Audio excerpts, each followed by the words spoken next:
relative atomic mass क्या होता है, और रिप्रेजेंटेड बाय, इसको रिप्रेजेंट करते हैं AR से।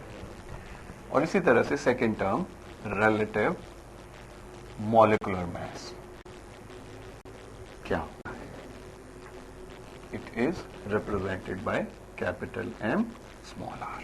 तो ये दो टर्म है which are related to the masses, which are related to the masses of the atoms and the masses of the molecules। देखिए एटॉमिक मास तो समझ आती है, रिलेटिव से क्या मुराद है। एटॉमिक मास, अब देखिए कोई भी एटम, मैं एग्जांपल आपके सामने लेता हूं क्लोरीन की। क्लोरीन के दो आइसोटोप्स होते हैं, 1735 वाला और 1737 वाला।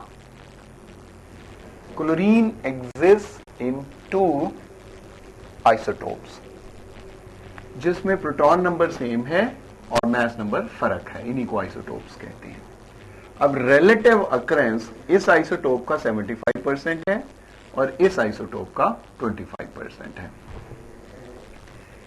ये जो mass of this isotope of chlorine है 35 है, this is called as relative isotopic mass. ये कहलाती है relative isotopic mass of this chlorine isotope, और ये है relative isotopic mass of this chlorine mass. पहले मैं थोड़ा सा रिलेटिव की टर्म आपको क्लियर कर दूं कि रिलेटिव कहां से आया है। We all know size of atom is very small.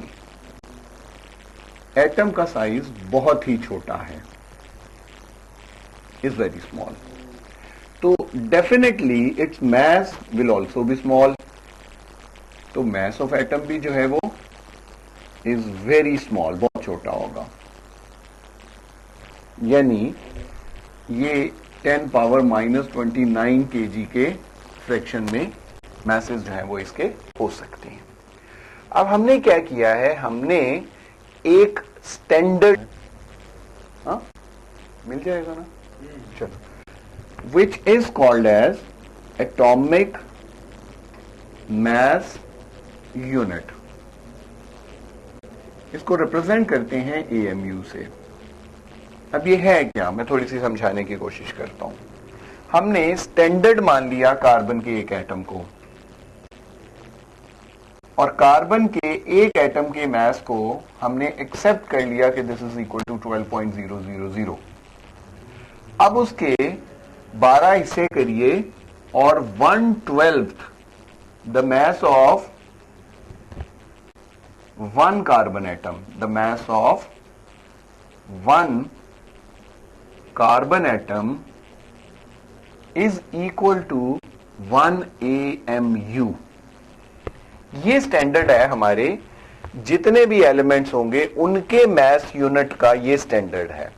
और इस स्टैंडर्ड की डेफिनेशन क्या है कि 1 AMU is equal to the 1/12 of the mass of one carbon atom. एक कार्बन एटम के मास का जो 12th पार्ट है that is equal to 1 AMU। अब हम करते क्या हैं, ये जो 35 लिखा है this is called as relative isotopic mass.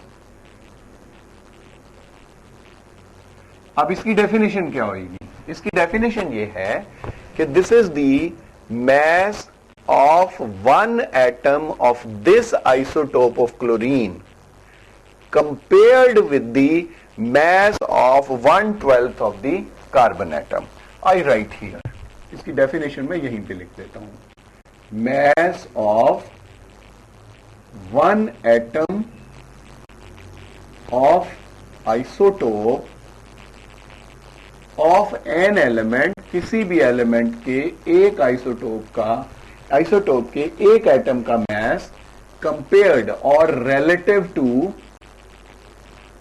With 1 AMU कह लीजिए, ब्रैकेट में लिख लीजिएगा 1/12 ऑफ कार्बन एटम।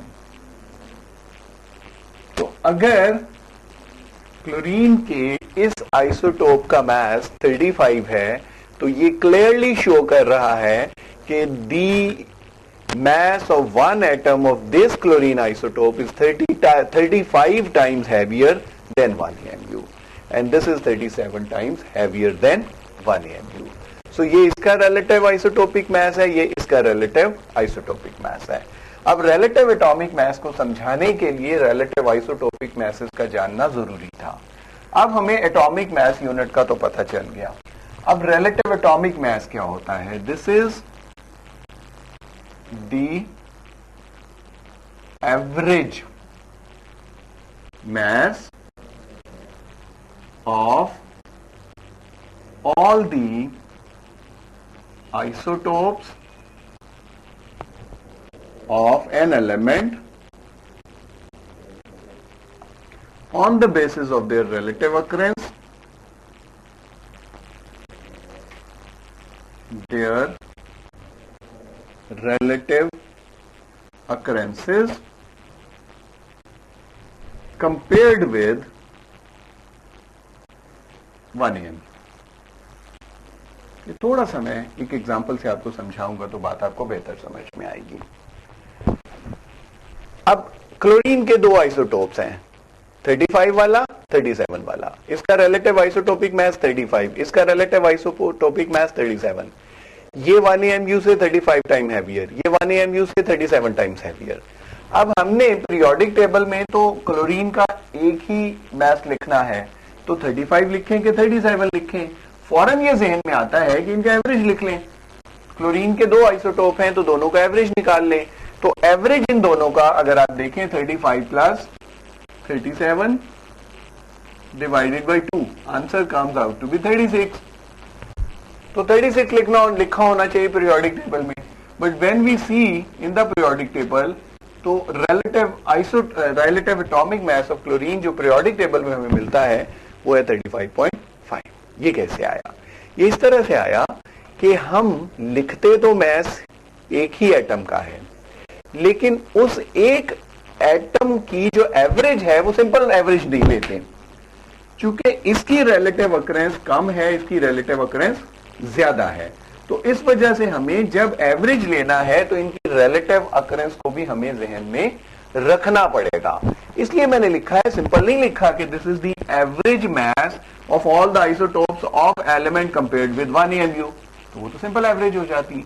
तो रिलेटिव एटॉमिक मास मैंने इसलिए लिखा है this is the average mass of all the isotopes of element on the basis of their relative occurrence. यानी ये 35.5 कैसे आएगा? देखिए, इसका रिलेटिव अकरेंस कितना है? 75. मास कितना है? 35 डिवाइडेड बाय 100 प्लस उसका रिलेटिव अकरेंस कितना है? 25 मल्टीप्लाई बाय 37 डिवाइडेड बाय 100. जब आप आंसर निकालेंगे तो आंसर आएगा 35.5. तो इसका मतलब ये जो रिलेटिव एटॉमिक मास का वैल्यू लिखा है ये शो कर रहा है कि क्लोरीन 35 जो है उसका रिलेटिव अकरेंस ज्यादा है, इसका रिलेटिव अकरेंस जो है वो कम है. तो इस तरह से रिलेटिव एटॉमिक मास को डिफाइन किया जाता है और इस तरह से इसको जो है वो फाइंड आउट किया जाता है. Now come to relative molecular mass. Definition इसकी सिंपल है. This is the mass of one molecule of a substance. किसी एक सब्सटेंस के एक मॉलिक्यूल का मास कंपेयर्ड विद 1 AMU. एक AMU से कंपेयर करिए किसी भी मॉलिक्यूल के मास को तो वो बराबर होता है रिलेटिव मोलिकुलर मास के. 1 AMU का मतलब मैं फिर लिख दूं 1/12 the mass of carbon atom. ये इसकी डेफिनेशन है.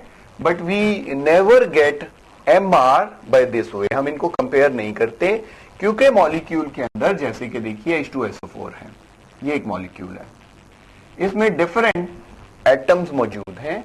तो हम करते क्या है कि पीरियोडिक टेबल से इनके रिलेटिव एटॉमिक मासेस ले लेते हैं. 2 into 1 plus 32 into 1 plus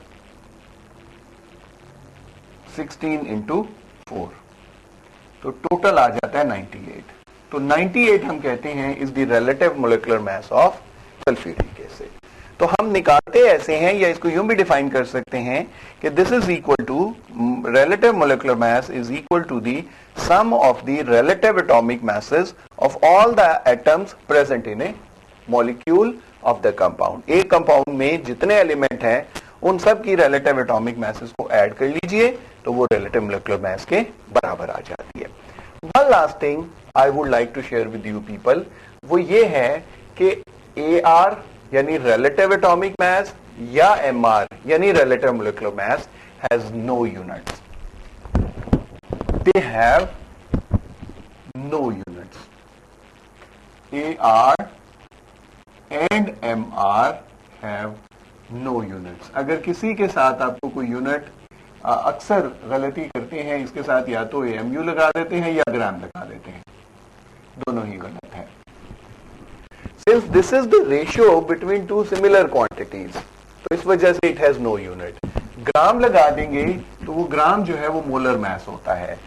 relative atomic mass और मोलर मैस में फर्क होता है. थोड़ा सा क्लियर कर दूं, रिलेटिव एटॉमिक मैस होता है mass of one atom, I repeat, mass of one atom relative to 1 AMU, 1 AMU. जबकि ग्राम जो साथ लिखा होता है वो होता है mass of 1 mole of atoms. 1 मोल का मतलब होता है इतने एटम्स का मैस, 1 मोल ऑफ एटम्स. तो याद रखिएगा कि जब ग्राम का लफ्ज लगाएंगे तो वो रिलेटिव एटॉमिक या रिलेटिव मोलेकुलर मैस नहीं होता, वो सिर्फ मोलर मैस होता है. और मोलर का मतलब है mass of 1 mole of atoms, जबकि रिलेटिव एटॉमिक मैस होता है mass of 1 atom relative to 1 AMU. तो ये फर्क होता है रिलेटिव एटॉमिक मैस और मोलर मैस में, और फिर रिलेटिव एटॉमिक मैस या मोलर मैस किसी के साथ भी आपने AM का यूनिट नहीं लगाना.